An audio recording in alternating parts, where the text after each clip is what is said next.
Cool, now you did it. You are now listening to Viking Web Productions podcast. Don't look at me, you did this to yourself. Now, let's sit back and listen to Eric with his dribble this time.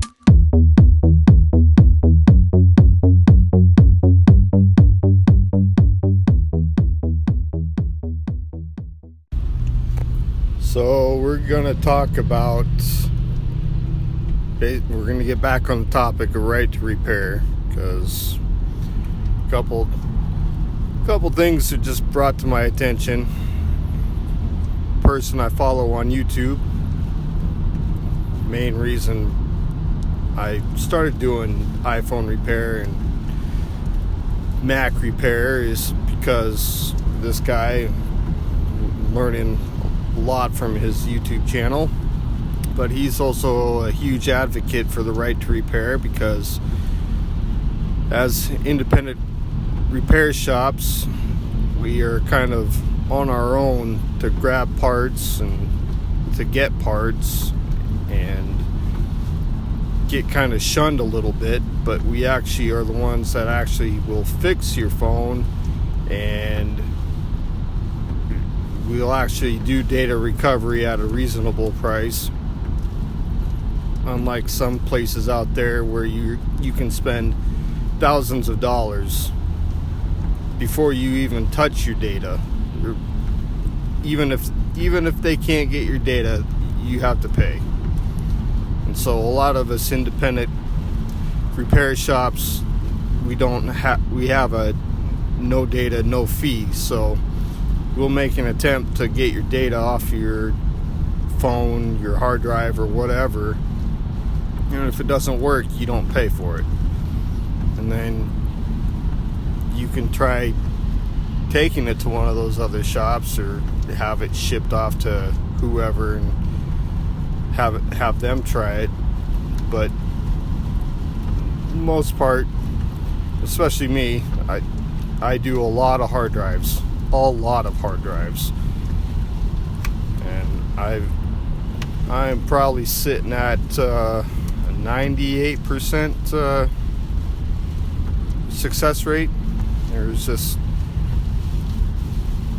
2 drives I know for a fact I couldn't get data off of because they were just too damaged, and nothing I did worked. But there's a program out there. Well, let me back up. First, there's 2 different types of independent repair.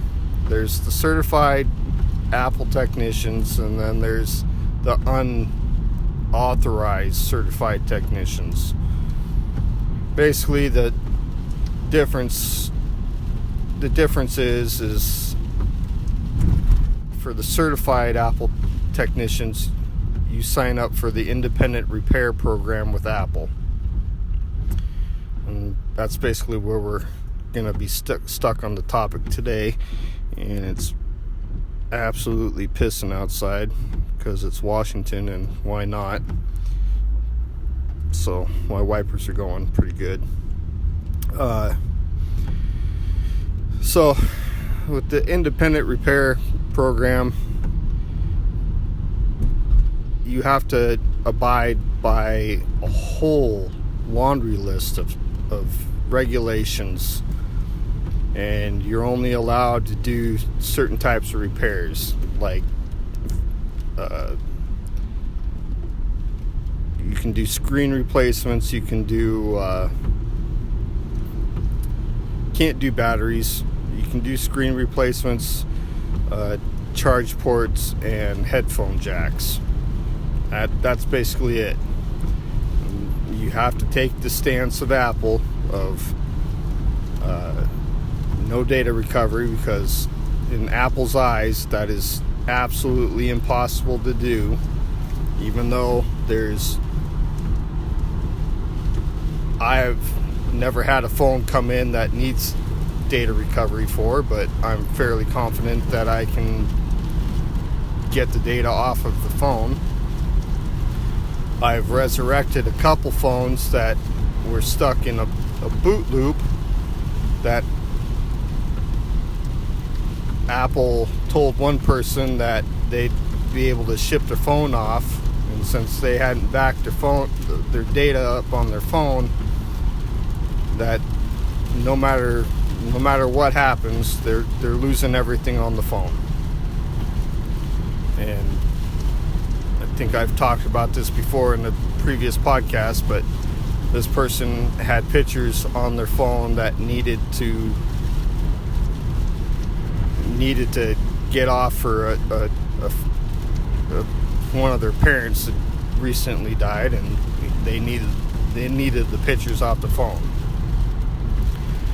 And it's just basically a stupid little glitch in the software that, or in a little tweaking with some of the chips inside the phone. It was an iPhone 7. Basically, they updated it and everything went wrong quickly. And it's a known fact that if you have an iPhone 7 and you're behind in your updates and you decide to finally update, if you're skipping updates, it's not going to work, and it's not going to work very well in your behalf if you don't have your phone backed up. So it gets stuck in this boot loop where it just sits there and cycles to the Apple logo, turns back off, goes back to the Apple logo, and it just continues.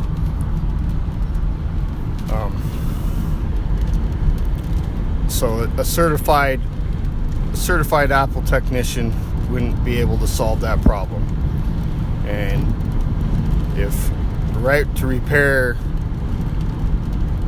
fails in Washington, you might just be stuck doing it with Apple, and you lose everything.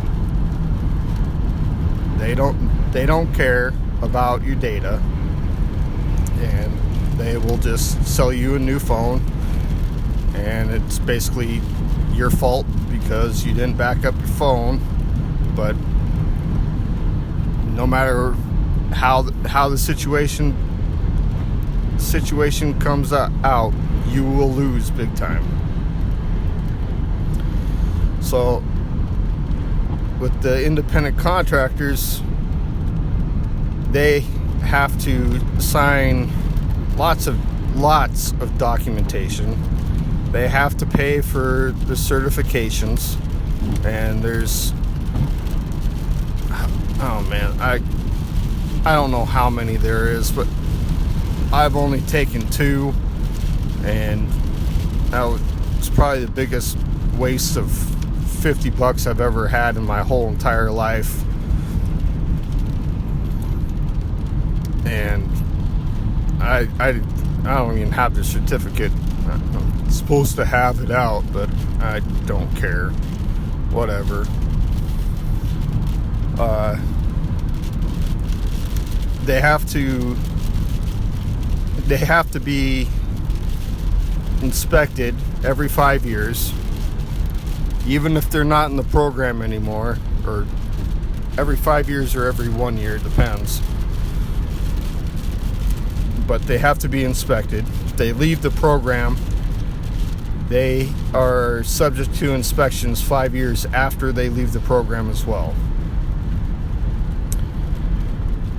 Which means if they have an unauthorized part that they have not purchased from Apple, and they're only allowed a certain amount of parts, or a certain type of parts, since they're only allowed to do certain repairs.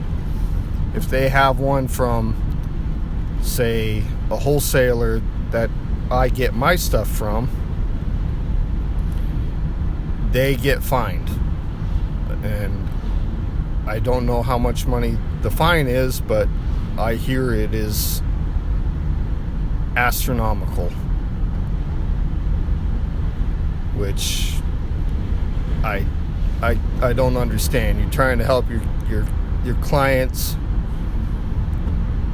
and it's their customers as well, and you get screwed because of some stupid little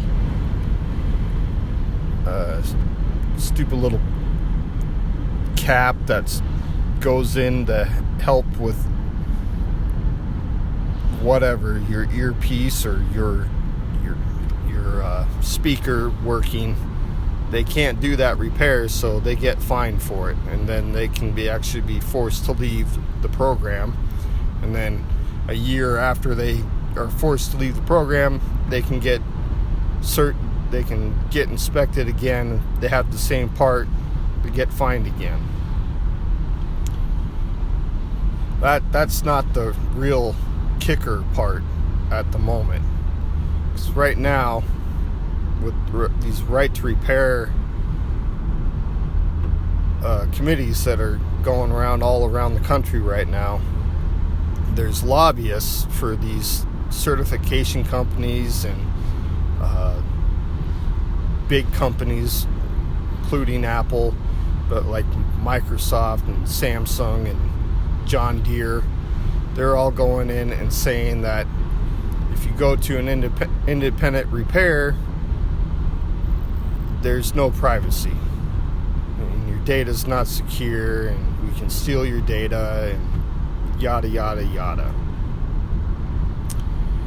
But now, with the independent repair, they're now required, not independent repair, the certified technicians.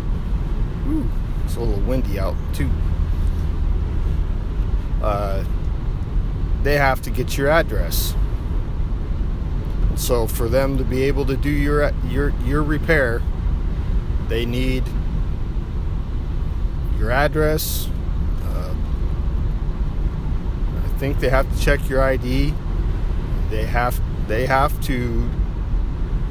to keep stringent records on your repair and who they're repairing for, to show Apple this person here had their screen replaced. So now Apple knows that you have your screen replaced. So if you come to me, I'm not going to sit there and say, oh, I need your address and all that. All I'm going to say is, oh, you have an iPhone 8? Perfect. I got a screen here. Is it black or white? Perfect. Bam. There's your screen. There you are. Have a good day. Bye-bye.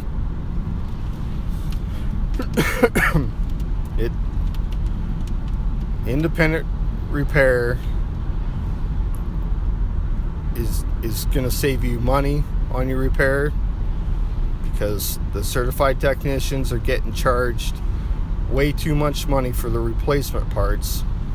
Like I said, an iPhone 6 for me, screen for me is going to cost somewhere around $10 or $12.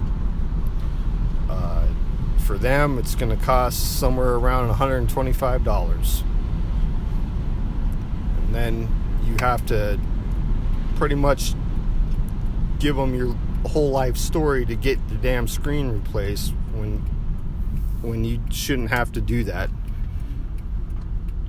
It's can't have the double standard of, oh, we gotta protect security from independent repair, but in the same time, if you come to certified technicians, we're gonna go ahead and take every damn little bit of info down that we can get from you, so we can keep tabs on you and to see how your phone's doing. That's not okay. I'm actually a lot calmer about it than Louis Rossmann was, because he absolutely lost his shit, which at first I kind of did too, because that's just, I don't understand how they can get off on that after coming out to these groups saying we have to protect our customers' data and privacy. But anyways, I'm rambling, and I'm hungry, and I'm tired. So I guess we'll leave it there for the moment. We'll be talking more about right to repair here shortly. Alright, have a good one. Well, this episode is over. Finally, Viking Web Productions podcast is brought to you by by robot overlords. Please subscribe, like, and share this podcast, even with your grandmother. She doesn't hear from you any other time, so surprise her with this gift. That will get you a brownie point. Tee-hee. Until next time, this is Emma. One day I will be like Pennywise. Like Mother always wanted.